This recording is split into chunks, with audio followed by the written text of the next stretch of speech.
খ্রিস্ট একটি বাজারে গেলেন। সেখানে গিয়ে তিনি দেখতে পেলেন একটি খাঁচা ভর্তি কিছু সাদা কবুতর বহন করে যাচ্ছিল।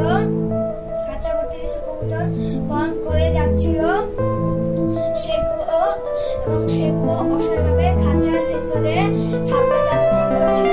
তিনি তাদের দুঃখ দর্শন করেছিল, যেহেতু তারা তাদের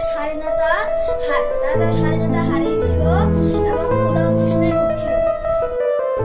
আমি পাখিগুলোকে বাজারে বিক্রি করে আমার জীবিকা নির্বাহ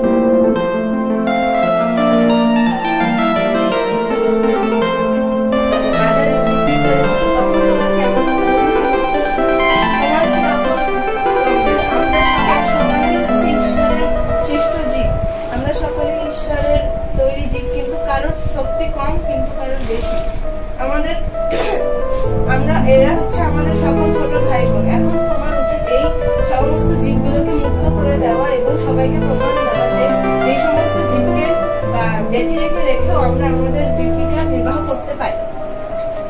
যীশু খ্রিস্ট তিনি কত মহান।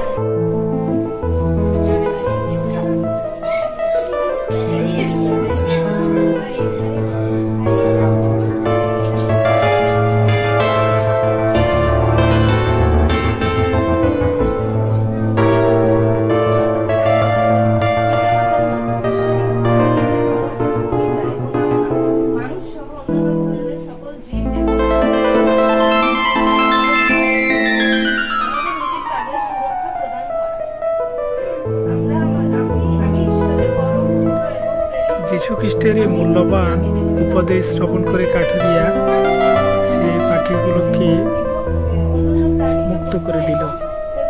আমাদের সকলের উচিত প্রত্যেক জীবের প্রতি যথার্থ সম্মান প্রদর্শন করা এবং তাদেরকে কষ্ট না দিয়ে তাদেরকে সুরক্ষা দেওয়ার জন্য পশু পাখি এবং এমনকি শুক্র সহ সমস্ত জীবের প্রতি ভালোবাসা এবং শ্রদ্ধার শিক্ষা দিয়েছিলেন এবং কোনো জীবের ক্ষতি এবং হত্যা না করার শিক্ষা দিয়েছিলেন। তিনি বললেন, তুমি অন্য থেকে যা আশা করো তুমি তা অন্যের সাথেও করো।